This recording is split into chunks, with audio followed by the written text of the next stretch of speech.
Armed forces put on standby for dangerous year ahead amid spiraling conflict in Middle East, warns Grant Shapps. Britain's armed forces have been put on standby for a dangerous year ahead amid growing fears of spiraling conflict in the Middle East.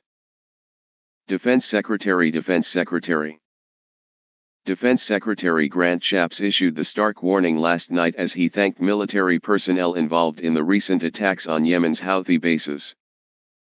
It came as 200,000 pro-Palestine demonstrators marched through London yesterday. Some were chanting for the destruction of Israel and hailing the Houthis' recent attacks on Western ships. More than 1,700 police officers patrolled the march, which went through central London to Westminster, and there were several arrests. In the US, Lt. General Douglas Sims slapped down revenge threats from Houthi warlords, declaring, "We simply are not going to be messed with here." 4 RAF Typhoons, 12 US F-35 Lightning stealth fighters, several US warships and submarines hit 60 targets with over 100 precision-guided munitions on Thursday night. Pictures released yesterday showed a radar site near Yemen's Sana'a International Airport, before and after the attacks.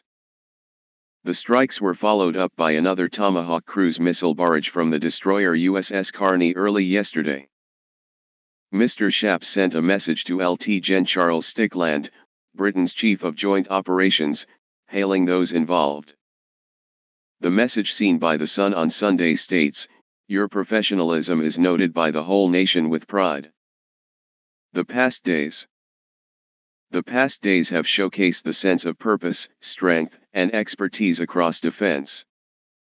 As we start 2024 in a more challenging and dangerous world, we will need to draw on this even more. I have total trust that defense will rise to the task." He said Houthis had launched illegal, dangerous, and destabilizing attacks, risking lives at sea and threatening freedom of navigation and flow of trade. Backed by Iran, the Houthis are waging war on Western ships in the Red Sea in sympathy with Hamas in Gaza. Their attacks threaten to send global prices rocketing again and could even plunge Britain into recession due to the devastating impact they have on trade. On January 9, British warship HMS Diamond shot down 7 drones launched by Houthi fighters in the Red Sea. It was the first time in 32 years a Royal Navy ship has shot at a target in the sky in anger. Former Defense Secretary Ben Wallace said the crisis shows the need for Britain to increase military spending. He told The Sun on Sunday, "Sadly, the world is getting more unstable and insecure. We need to invest now to be ready for what may come in the next few years. Our defense needs between 2.5 to 3% of GDP to be match fit." Houthi military spokesman Yahya Saree vowed the US and British airstrikes would not go unanswered and unpunished after at least 5 of his comrades died. Another leader of the Iran-backed rebel group pledged revenge beyond the imagination. But straight-talking Lt. Gen. Douglas Sims, director of the U.S. military's Joint Staff, said a strike force of warships and aircraft was ready for any retaliation. He went on to say such a move would be a mistake.